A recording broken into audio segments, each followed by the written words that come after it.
कर्नाटक के नायब वज़ीर आला DK शिव कुमार ने कहा है कि उनकी पार्टी तेलंगाना में 6 जमानतों पर अमल करेगी, जिसका वादा किया गया था। वज़ीर आला तेलंगाना के तौर पर रेवंत रेड्डी की हलफबर्दारी की तकरीब में कर्नाटक के वज़ीर आला सिद्धरामैया के साथ रियासती दारुल-हुकूमत हैदराबाद पहुंचे।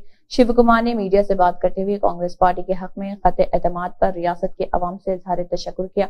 उन्होंने कहा है कि हमने जो कुछ भी कहा है इस पर अमल किया जाएगा। तमिलनाडु के वज़ीर आला स्टालिन ने तेलंगाना के अपने हम मनसब रेवंत रेड्डी को मुबारकबाद पेश की है। उन्होंने सोशल मीडिया के अहम प्लेटफॉर्म एक्स पर इस सिलसिले में किए गए ट्वीट में कहा कि उनकी रेवंत रेड्डी से फोन पर बातचीत के दौरान उन्होंने गर्मजोशाना मुबारकबाद पेश करते हुए नेक तमन्नाओं का इजहार किया। उन्होंने पुरअसर और कामयाब मियाद के लिए रेवंत रेड्डी से नेक तमन्नाओं का इजहार भी किया। तेलंगाना में कांग्रेस की कामयाबी पर पार्टी के रुकन पार्लियामेंट दीपेंद्र सिंह हुड्डा ने कहा है कि तेलंगाना में कांग्रेस की कामयाबी इसकी पॉलिसियों की वजह से हुई है। उन्होंने तेलंगाना के दारुल हुकूमत में अपनी आमद के बाद मीडिया से बात करते हुए कहा कि ये सोनिया गांधी, राहुल गांधी, प्रियंका गांधी और मल्लिकार्जुन खड़गे की कामयाबी है। उन्होंने इसे रेवंत रेड्डी की जदोजहद वाली कामयाबी करार किया। उन्होंने कहा कि उन्हें ये यकीन है कि तेलंगाना की तारीख में ये नया बाब होगा। उन्होंने साथ ही इस कामयाबी पर तेलंगाना के अवाम का भी शुक्रिया अदा किया। राजस्थान में नए चेहरे को वज़ीर आला बनाने के इम्कानात और चेमगोइयों के दरमियान राजस्थान की साबिक वज़ीर आला वसुंधरा राजे सिंधिया पार्टी हाईकमान से मिलने और अपना मौक़िफ़ पेश करने दिल्ली पहुंच गई। ज़राए का कहना है कि वसुंधरा राजे सिंधिया ने पार्टी के कौमी सदर JP नड्डा और मरकजी वज़ीर दाखिला अमित शाह से मुलाकात का वक्त मांगा है। बताया जा रहा है कि वसुंधरा राजे सिंधिया पार्टी के दोनों आला लीडरों से मिलकर अपना मौक़िफ़ पेश करना चाहती हैं।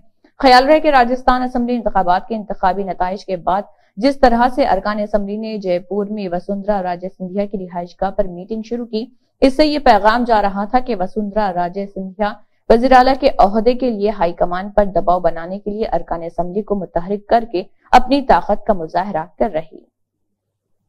तेलंगाना को आज नया वज़ीर आला मिल गया। कांग्रेस के रेवंत रेड्डी ने पार्टी सदर मल्लिकार्जुन खड़गे, सोनिया गांधी, कर्नाटक के वज़ीर आला सिद्धरामैया, राहुल गांधी और प्रियंका गांधी जैसी अहम शख्सियतों की मौजूदगी में वज़ीर आला का हलफ ले लिया। इसके साथ ही कांग्रेस जनूबी हिंद की 2 रियासतों में बरसरे इख्तिदार हो गई है। दिलचस्प बात यह है कि वज़ीर आला बनने से पहले रेवंत रेड्डी ने अवाम से किया गया एक अहम वादा पूरा किया।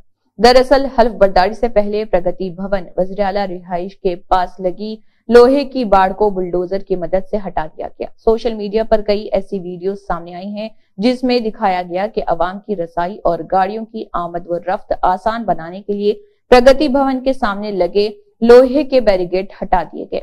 रुकन असेंबली दाना सरी सितक्का ने सोशल मीडिया प्लेटफॉर्म एक्स पर इसकी जानकारी दी। उन्होंने अपने पोस्ट में लिखा कि प्रगति भवन में शेड और ग्रिल को हटा दिया गया।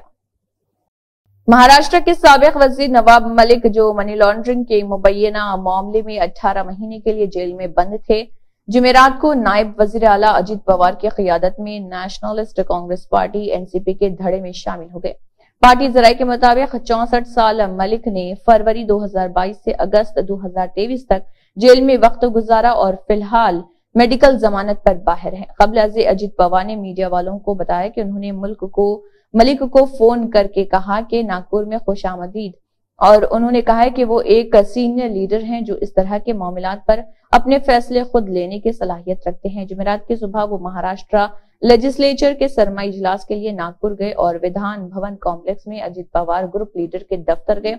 उन्होंने मुस्कुराते हुए वहां के कई MLA और दीगर ओहदेदारों से बातचीत की, एक दूसरे को दुआ सलाम किया, हाथ मिलाया और कुछ लोगों की तरफ हाथ भी हिलाया। वो तकरीबन 2 सालों में अपने पहले खानसास इजलास में शिरकत के लिए यहाँ पहुंचे थे। कोरोना अभी मुकम्मल तौर पर खत्म नहीं हुआ था कि चीन से आने वाले एक नए बैक्टीरिया ने हिंदुस्तान में तशवीश पैदा कर दी है।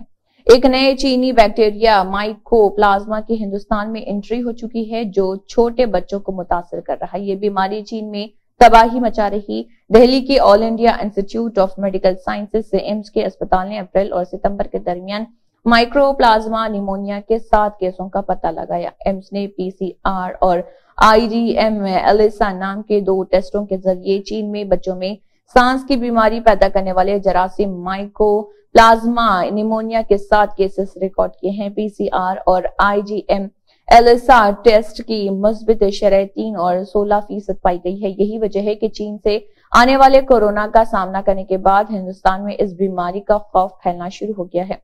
رپورٹ کے مطابق ہندوستان میں مائکوپلازما نیمونیا کا پتہ لگانے کے لیے نگرانی بڑھانے کی ضرورت ہے۔ ایمس دہلی نے اس سال اپریل اور ستمبر کے درمیان مائکوپلازما نیمونیا کے 7 کیسوں کی تحقیقات کی، جو چین میں پھیلنے والی بیماری کی وجہ ہے، اور لانسیٹ مائکروب میں شائع ہونے والی اس رپورٹ میں کہا گیا ہے کہ انفیکشن کے ابتدائی مراحل میں PCR ٹیسٹ کے ذریعے ایک کیس کا پتہ چلا، جبکہ باقی 6 کیسز IgM ELISA ٹیسٹ کے ذریعے پائے گئے۔ کانگریس لیڈر پرینکا گاندھی واڈرا نے جمعرات کو غزہ میں بے رحمانہ بمباری کی مذمت کی اور کہا کہ بین الاقوامی برادری کے ایک رکن کے طور پر یہ ہندوستان کا فرض ہے کہ وہ حق کے لیے کھڑا ہو۔ کانگریس جنرل سیکریٹری پرینکا گاندھی نے ایک پوسٹ میں کہا 16,000 بے گناہ شہری مارے گئے، جن میں تقریباً 10,000 بچے، 60 سے زیادہ صحافی اور سینکڑوں طبی کارکن شامل ہیں۔ انہوں نے کہا کہ پورے ملک کا صفایا کیا جا رہا۔ پرینکا گاندھی نے سوال کیا، یہ ہم میں سے باقی لوگوں کی طرح ہی خواب اور امیدیں رکھنے والے لوگ ہیں، انہیں ہماری آنکھوں کے سامنے بے دردی سے مارا جا رہا، ہماری انسانیت کہاں ہے؟ انہوں نے کہا ہندوستان نے ہمیشہ بین الاقوامی سطح پر جو صحیح ہے اس کے لیے کھڑا ہوا ہے۔ ہم نے جنوبی افریقہ کی نسل پرست حکومت کے خلاف پابندیوں کے لیے جدوجہد کی، ہم نے آزادی کی طویل جدوجہد کے آغاز سے ہی فلسطین میں اپنے بھائیوں اور بہنوں کی حمایت کی، اور اب ہم پیچھے کھڑے رہتے ہیں اور کچھ نہیں کر رہے، جبکہ نسل کشی کے ذریعے زمین سے ان کا وجود مٹایا جا رہا۔ ہندوستانی زبان کے دن کے موقع پر Indira Gandhi national centre for the arts IGNCA اور ہندوستانی بھاشا اکیڈمی کے مشترکہ زیر اہتمام قومی دارالحکومت دہلی کے تالکٹورہ انڈور اسٹیڈیم میں انڈین لینگویج فیسٹیول کا انعقاد کیا گیا۔